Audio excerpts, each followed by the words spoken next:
وہ جانتا تھا کہ ماضی میں اس کی ایجنسی کی نااہلی نے انہیں اسرائیلیوں کی نظروں میں کیسا رسوا کیا تھا۔ وہ ان کی پیشہ ورانہ استعداد کار کو رشک کی نظروں سے دیکھنے لگا تھا، اور موجودہ آپریشن میں بھی انہوں نے صرف اسی شرائط پر آمادگی ظاہر کی تھی کہ انہیں ایک ایک پل کی تفصیلات سے آگاہ رکھا جائے گا، خصوصاً اپنا کوئی بھی ایکشن پلان کرنے سے پہلے را انہیں اعتماد میں ضرور لے گی۔ شکتی کپور نے اپنی سینئرز کے احکامات کے تابع ان لوگوں کی ہاں میں بہر صورت ہاں ملانی تھی اور انہیں بہر صورت مطمئن کرنا تھا۔ تاریخ کا پہیہ تیزی سے گھوم رہا تھا۔ پاکستان کو دنیا کی نظروں میں گرانے کے لیے انہوں نے آج تک جو کوششیں کی تھیں، اب ان کو ثمر لگنے کا وقت آ گیا تھا۔ انہیں فوراً کچھ کرنا تھا، کوئی بھی ایسا کام جو ان کے دشمن کو دنیا کی نظروں میں گرا سکے، ان کے شیطانی مقاصد کی بجاوری کر سکے۔ سرکار کا دباؤ مسلسل بڑھ رہا تھا۔ ایجنسی کے بڑے بڑے شہ دماغ سر جوڑے دنوں سے یہ معمہ حل کرنے کے لیے کوشاں تھے، جب اچانک شکتی کپور کے شیطانی دماغ نے یہ منصوبہ ان کے سامنے پیش کیا۔ ایک مرتبہ تو وہاں موجود بڑے بڑے شہ دماغ ہل کر رہ گئے تھے، پھر سب اس کی تجویز پر اشش کر اٹھے۔ وزیر داخلہ کو انہوں نے جب تجویز کا بلو پرنٹ پیش کیا تو بے ساختہ اپنی جگہ سے یوں اٹھ کھڑا ہوا جیسے کرسی کے نیچے سپرنگ لگے ہوں۔ وہ مارا، وزیر داخلہ نے فائل پر مکہ مارتے ہوئے کہا۔ ڈی جی نے اس کی طرف استفہامیہ نظروں سے دیکھا۔ سر، اوکے، فوراً عمل کرو، فنڈز کی پرواہ نہ کرنا، کسی منسٹری سے بات کرنے کی ضرورت نہیں، فائنانس منسٹری کو اسپیشل انسٹرکشنز مل جائیں گی، ڈیفنس منسٹری کا سیکرٹ بجٹ تمہارے ڈسپوزل پر ہے اور اگلے 48 گھنٹوں میں تمہاری میٹنگ موساد سے ارینج کروا دی جائے گی۔ وزیر داخلہ نے اتنے زور و شور اور جوش و خروش سے بات کہی تھی کہ اس کے منہ سے تھوک کے چھینٹے فائل پر گر رہے تھے۔ Thank you sir, D G نے کھڑے ہو کر اسے تعظیم کی۔ مجھے 100% رزلٹ چاہیے۔ وزیر داخلہ نے اس کی طرف دیکھا۔ اس سے بھی زیادہ سر، اس سے بھی زیادہ۔ ڈائریکٹر جنرل را نے حسب عادت اپنے بائیں بازو کو زور زور سے ہلاتے ہوئے کہا اور سلوٹ مار کر باہر آ گیا۔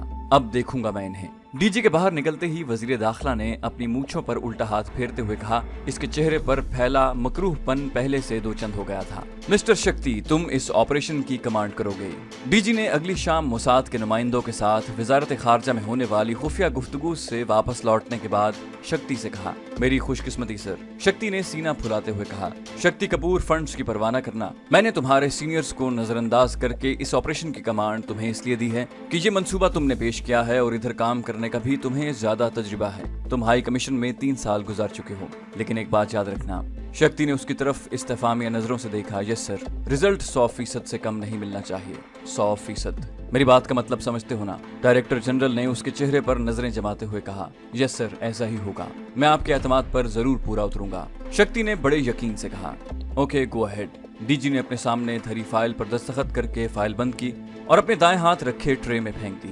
شکتی نے کھڑے ہو کر قدم جمائے اور اسے تعظیم دی۔ سر، کل شام کی فلائٹ سے تم لندن جا رہے ہو اور اگلے روز 3 بجے وہاں سے تل ابیب۔ ڈی جی نے اسے مطلع کیا۔ شکتی ڈی جی کو سلوٹ مار کر آؤٹ ہو گیا۔ اب اسے لندن جانے کی تیاری کرنی تھی، جہاں بھارتی ہائی کمیشن میں موجود ان کے ساتھی نے اسرائیلی سفارت خانے کے ذریعے سارے بندوبست کر لیے تھے۔ دلی سے لندن اور وہاں سے تل ابیب تک کا اس کا سفر ایگزیکٹو کلاس میں ہوا تھا، جس سے اسے خود بھی اپنی خصوصیت کا احساس ہونے لگا تھا۔ کارل سمتھ 2 روز ہوٹل سے باہر گزارنے کے بعد جب لندن میں موجود اپنے ہوٹل کے کمرے میں پہنچا تو یہ خوشگوار حیرت اس کی منتظر تھی کہ وہ لندن سے باہر نہیں گیا۔ ہوٹل گارڈین میں گزشتہ 3 روز سے وہ نہ صرف موجود تھا بلکہ باقاعدہ اسی کے نام پر اس کے کمرے میں سروس ہوتی رہتی تھی، اسی کے نام سے ٹرانسپورٹ بک ہوتی رہتی تھی۔ دنیا کی کسی بھی ایجنسی کے لیے اس کی گزشتہ 2 دنوں سے لندن کے گارڈین ہوٹل سے پراسرار گمشدگی ثابت کرنا بظاہر ناممکن ہو چکا تھا۔ یہ موساد کے مقامی کیٹسا کا کمال تھا۔ اسی روز شام کی فلائٹ سے وہ نیو یارک واپس جا رہا تھا۔ نیو یارک کے لوگارڈیا ایئرپورٹ پر اس کے دفتر کی گاڑی اس کے منتظر تھی۔ کارل سمتھ لندن میں ایک خاص نیوز سٹوری پر کام کرنے گیا تھا جو اب تحریری صورت میں اس کے بریف کیس میں موجود تھی۔ اسی طرح اس کے لندن میں قیام کا جواز بھی فراہم کر دیا گیا تھا۔ آفس پہنچنے پر حسب سابق اس کا استقبال سب سے پہلے لیزا مارٹن نے کیا۔ لیزا 3-4 مہینے پہلے ہی پائنیئر میں آئی تھی۔ اس سے پہلے وہ ایک ہفت روزہ سے منسلک تھی۔ لیزا کو پائنیئر میں صرف کارل سمتھ لایا تھا۔ گزشتہ 3 سال سے وہ کارل سمتھ کی ایکسکلوسیو سٹوریز پڑھ پڑھ کر اس کی فین بن چکی تھی۔ ہر دوسرے تیسرے ماہ کارل سمتھ کوئی نہ کوئی اہم خبر لا کر سب کو حیران کر دیتا، گو کہ اس کے دفتر کے ساتھ ہی اسے کارل کی ایجنسیوں کے ساتھ دوستی کا شاخسانہ قرار دیتے تھے۔ لیکن لیزا مارٹن نے کبھی یہ بات تسلیم نہیں کی تھی۔ اس نے کارل سمتھ کو محنت کرتے دیکھا تھا، اپنے کام سے اس کی لگن کی لیزا عینی شاہد تھی۔ اس کی ہمیشہ سے خواہش رہی تھی کہ وہ بھی کارل سمتھ کی طرح کوئی ایسی بڑی سٹوری نکالے جو اخباری ہیڈ لائن بنے، جس پر مباحثہ ہو، جس پر لوگ گلی بازار میں بات کریں اور الیکٹرانک میڈیا جس کا نوٹس لے۔ لیکن ایسا وہ صرف سوچ سکتی تھی کیونکہ اس کے اتنے زیادہ ذرائع نہیں تھے کہ کوئی بڑی خبر نکال سکے۔ Hello Lisa. कार्ल ने बैठे बैठे उसकी तरफ हाथ बढ़ाया। लीजा उसके ऑफिस में ही चली आई। कमाल कर दिया सर आपने तो इस मर्तबा। लीजा बड़े जोश खरोश से उसकी तारीफ कर रही थी। तुम भी कोई स्कोप मारो ना। कार्ल ने उसके सामने दाना फेंका। अपनी ऐसी किस्मत कहाँ सर। लीजा ने कदरे मायूसी से सर हिलाया। देखो लीजा, मैंने तुम्हें पहले भी बताया था कि ये किस्मत वगैरह को मैं नहीं मानता। कम हिम्मत लोगों ने अपनी डिक्शनरियां अलग बनाई होती हैं जिनमें ऐसे अल्फाज बकसरत पाए जाते हैं। मैं तो एक बात का कायल हूँ लीजा, हिम्मत मर्दा मदद खुदा। उसने लीजा के सामने फोम के कप में तैयार कॉफी रखते हुए कहा। लेकिन सर, चांस मिलने की बात भी तो है, हमें तो कोई चांस ही नहीं देता। लीजा ने शुक्रिया कहकर कप अपने हाथ में पकड़ते हुए कहा, चांस तुम्हें मैं देता हूँ। उसने लीजा की तरफ देखे बगैर कहा, वाकई सर। लीजा ने हैरानी से उसकी तरफ देखा। हाँ वाकई। कार्ल ने उसकी खूबसूरत नीली आंखों में झांका। तुम पाकिस्तान जाने की तैयारी करो, वहाँ बड़ी बड़ी कहानियां तुम्हारी मुंतजर हैं। लीजा को अपने कानों पर यकीन नहीं आ रहा था। 11 सितंबर के बाद से गो के सारा मगरबी प्रेस पाकिस्तान पर झपट पड़ा था, लेकिन लीजा मार्टिन ने कभी ये नहीं सोचा था कि उसे किसी ऐसे एडवेंचर के काबिल समझा जाएगा। ओ माय गॉड, सर आप सीरियस हैं? उसने करीबन कार्ल स्मिथ पर झुकते हुए उससे दरियाफ्त किया। अपनी जगह मुतमईन होकर बैठो, ऐसी बातें मजाक में नहीं की जाती। उसने लीजा के कंधे पर आहिस्ता से हाथ का दबाव बढ़ाते हुए कहा, सर ऐसा हो जाए तो। शिद्दत जज्बात से उससे आगे वो कोई बात न कह सकी। देखो लीजा, मेरा उसूल है कि नौजवानों को मौका मिलना चाहिए, उन्हें अपनी सलाहियतें आजमाने का मौका जरूर मिलना चाहिए। और मैं खजाने पर सांप बनकर बैठने का कायल नहीं। आसमान सबके लिए खुला होना चाहिए, हर कोई अपनी कुव्वत परवाज को आजमाए। क्या ख्याल है तुम्हारा? उसने लीजा की तरफ अजीब सी नजरों से देखा। सर मुझे तो अपने कानों पर यकीन नहीं आ रहा। लीजा ने एहसास तशक्कुर से अपनी आंखें झुका रखी थी। लेकिन एक बात है लीजा। अचानक उसने पैंतरा बदला। क्या सर, क्या बात है? लीजा ने करीबन घबराते हुए कहा, देखो लीजा मार्टिन, अमेरिका के अफगानिस्तान पर हमले के बाद से सारी दुनिया का प्रेस वहाँ मौजूद है। मामूल की खबरें सब लोग दे रहे हैं। खुसूसी स्कोप मारने के लिए तुम्हें थोड़ी मेहनत करनी पड़ेगी। उसने लीजा मार्टिन पर नफ्सियाती दबाव बढ़ाया। सर मैं ऐसा कर सकती हूँ, मैं घबराने वाली नहीं। लीजा ने बड़े एतमाद से कहा, मैं तुम्हें एक खुसूसी जॉब दे रहा हूँ, इंटरव्यू तुम्हारा मैदान है। अगर तुम थोड़ी हिम्मत और अक्ल इस्तेमाल करके पाकिस्तान से उस शख्स का इंटरव्यू ले आओ तो तुम दुनिया की बड़ी खबर दे सकोगी। ये कहकर उसने अपनी दराज से एक तस्वीर निकाली और लीजा मार्टिन की तरफ फेंक दी। लीजा ने बेकरारी से हाथ बढ़ाकर तस्वीर उठा ली। यह करीबन 60 साल बारिश आदमी की तस्वीर थी। लंबे कद और शरीर बदन के उस शख्स की आंखों से कुछ ऐसी जहानत टपक रही थी जिसने लीजा को भी मुतासिर कर दिया। कौन है ये? उसने तस्वीर से नजरें उठाए बगैर उससे दरियाफ्त किया। पीरजादा साहब, यही है इसका नाम। इस नाम से मशहूर है ये शख्स। CIA, FBI और MI6 के नजदीक ये मुश्तबा दहशतगर्द है। अमेरिका में होने वाले दहशतगर्दों के 2 अहम वाकयात में इसके मुलव्विस होने का शक किया जा रहा है। ये शख्स अमेरिका में रहता था। 10 साल इसने यहाँ तबलीग की और सैकड़ों लोगों को मुसलमान किया। हैरत की बात यह है कि इसके हाथों मुसलमान होने वाले इसके फिदाई बनकर जिंदा रहते हैं।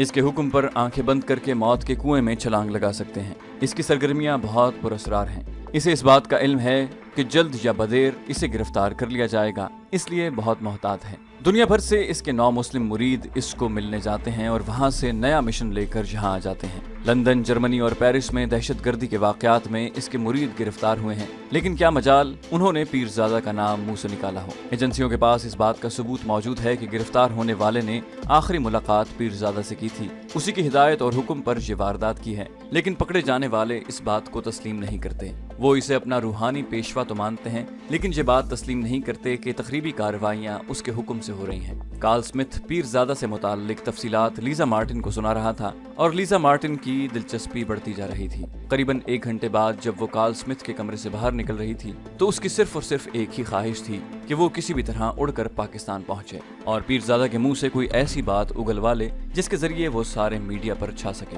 अगले 24 घंटों में लीजा मार्टिन को उसका पासपोर्ट पाकिस्तानी वीजे समेत मिल गया। PIA की एग्जीक्यूटिव क्लास में उसके लिए सीट बुक हो चुकी थी। उसे 2 रोज बाद पाकिस्तान जाना था। न्यूयॉर्क से इस्लामाबाद और फिर इस्लामाबाद से कोयटा, जहां एक 5 स्टार होटल में उसके लिए कमरा बुक हो चुका था। वहां बहुत सी खबरें तुम्हारी मुंतजिर होंगी लीजा, लेकिन अच्छा सहाफी वो है जो भीड़ के पीछे न भागे बल्कि अपनी अलग शनाख्त बरकरार रखे। तुम्हारा टारगेट पीरजादा है और पीरजादा बस। बहरहाल इसका इंटरव्यू हासिल करो, खा इसकी कुछ भी कीमत अदा करनी पड़े। मैं तुम्हें वहाँ अपना एक सोर्स दूंगा। बड़ा ज़हीन लड़का है नवीद अख्तर, मेरे लिए उसने बहुत काम किया है। जब मैं वहाँ स्टेशन इंचार्ज था तुम उसे खुलकर हर बात कर सकती हो। उसे एतमाद में लेकर कोई भी बड़ा एडवेंचर कर सकती हो। बहुत वफादार लड़का है, बस उसका जरा ख्याल रखना। उसने दमे रुखसत लीजा मार्टिन को ब्रीफिंग देते हुए कहा, सर आप मुतमईन रहिए और देखते जाएं मैं आपके लिए क्या कुछ कर सकती हूँ। सर ऐसा ब्रेक थ्रू करूंगी कि सब हैरान रह जाएंगे। लीजा ने बड़ी गर्म जोशी का मुजाहरा करते हुए कहा, हाँ वो तो है। कार्ल स्मिथ ने जुमानी बात कहकर खुद ही कहकहा लगाया।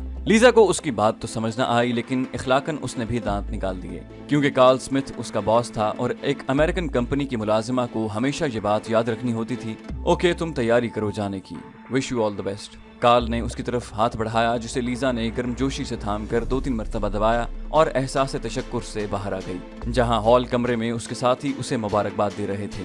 उनके लिए ये बात बड़ी हैरानकुन थी कि इतने जूनियर सहाफी होने के नाते उसे आखिर किस तरह इतनी अहम रिपोर्टिंग की इजाजत मिल गई। तुम्हें इसकी असल क्वालिफिकेशन का तो इल्म ही नहीं। स्मार्था ने बड़े जले कटे लहजे में फिक्रा उछाला, मुझे तुमसे हमदर्दी है मिस स्मार्था, लेकिन टैलेंट बहरहाल अपनी अहमियत मनवा कर रहता है। बूढ़े जॉन हॉक ने तंज किया, जी हाँ अगर टैलेंट यहूदी भी हो तो क्या कहने।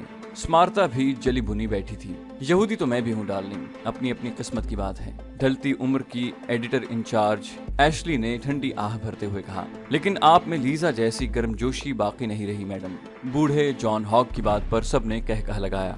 जैक्सन हाइडआउट पर आसिफ शाह की आमद कोई ऐसा गैर मामूली वाकया नहीं था। उसका आना जाना यहाँ लगा ही रहता था। खुसूसन यहाँ का गुजराती रेस्टोरेंट उसका पसंदीदा होटल था, जहाँ के गुजराती और मद्रासी खाने आसिफ शाह को खासे मरगूब थे। डोसा मसाला। उसने काउंटर के करीब खड़े होकर अपने खुसूसी वेटर से कहा और वहाँ मौजूद शिनासा चेहरों से बारी बारी हाथ मिलाता बिलाखिर कोने की मेज पर जाकर बैठ गया। ऐन इन लम्हात में जब वो गुजराती होटल में दाखिल हुआ, एक मकामी काले ने अपने मोबाइल फोन से उसकी आमद और होटल में मौजूदगी का पैगाम आगे पहुंचा दिया था। FBI का ये मुखबर गुज़श्ता 15 रोज से आसिफ शाह के साथ साए की तरह चिपका हुआ था और उसकी सारा दिन की सरगर्मियां तफसील के साथ FBI के कंप्यूटर को नोट करवा रहा था। आसिफ शाह से मुताल्लिक FBI को पक्का यकीन था कि पाकिस्तान में मौजूद पीरजादा से उसका गहरा ताल्लुक है और अमेरिका से पीरजादा के लिए जो फंडिंग होती है उसका एक अहम जरिया आसिफ शाह ही है। लेकिन FBI यकीन की हद तक कायम करदा इस मफरूजे का अभी तक कोई सबूत हासिल नहीं कर सकी थी। उन्होंने आसिफ शाह की मामूल की निगरानी की थी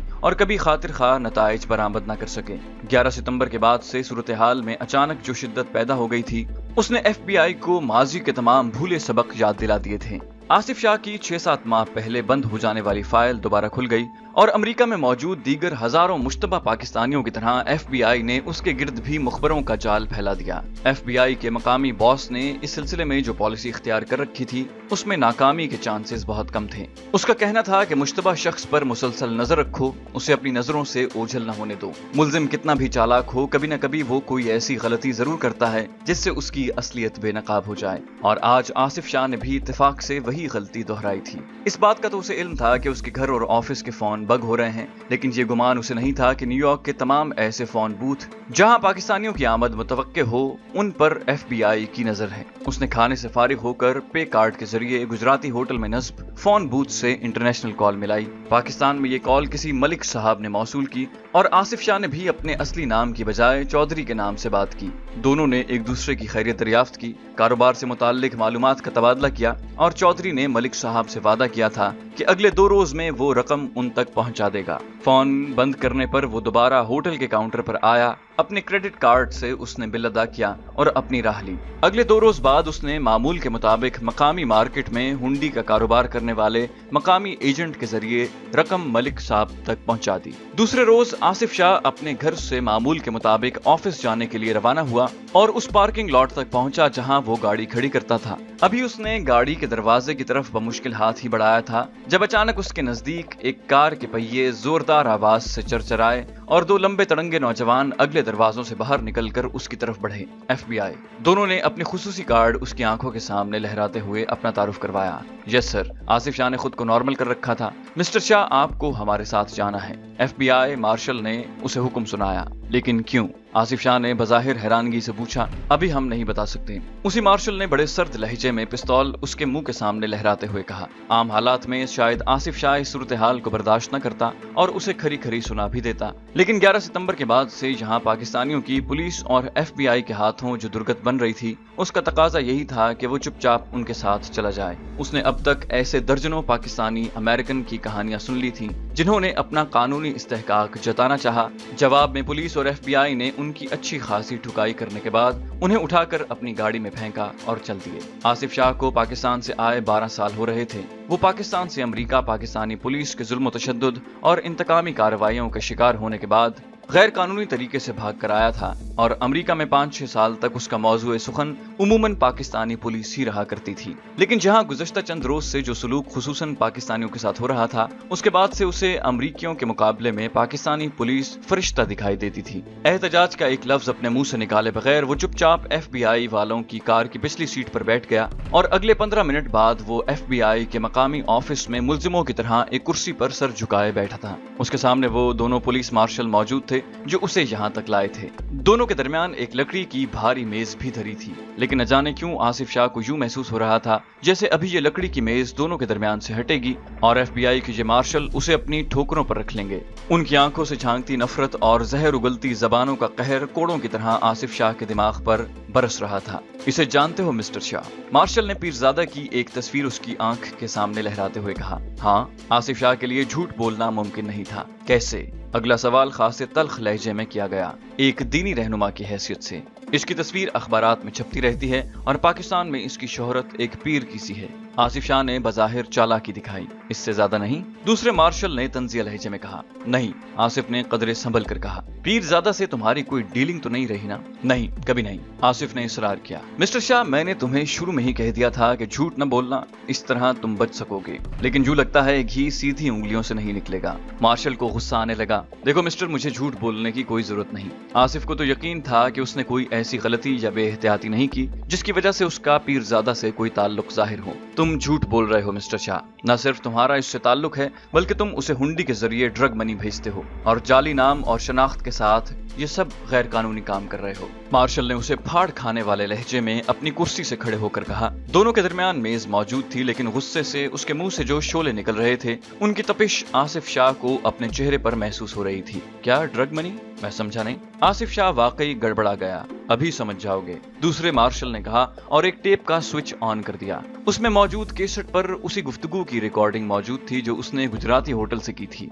आसिफ शाह को शदीद सर्दी में अपना बदन पसीने में भीगता महसूस हो रहा था, लेकिन मैंने तो अपने कजन मलिक अमजद से बात की है। आसिफ शाह ने बज़ाहिर संभलना चाहा। लुक मिस्टर शाह, हमारे पास यहाँ से बजरिया हुंडी $50,000 पीरजादा को भेजने और उसके पाकिस्तान में मौसूल करने का पूरा रिकॉर्ड मौजूद है। तुम जितना झूठ बोलोगे उतना ही ज्यादा फंसोगे। जानते हो पीरजादा दहशतगर्दी में मतलूब है, उसके वारंट हम जारी करने वाले हैं। मार्शल की एक ही धमकी ने आसिफ शाह को लिटा दिया। ये मत भूलो मिस्टर शाह कि तुम आज भी पाकिस्तानी पुलिस को कई केसों में मतलूब हो। अगर हमने तुम्हें पाकिस्तानी पुलिस के हवाले कर दिया तो सारी जिंदगी जेल में गुजारोगे। दूसरे मार्शल की धमकी ने उसे चारों शाह ने चित कर दिया था। तुम लोग क्या चाहते हो? आसिफ शाह ने गर्दन झुकाते हुए कहा। ये हुई ना बात, मार्शल ने मुस्कुराते हुए जवाब दिया।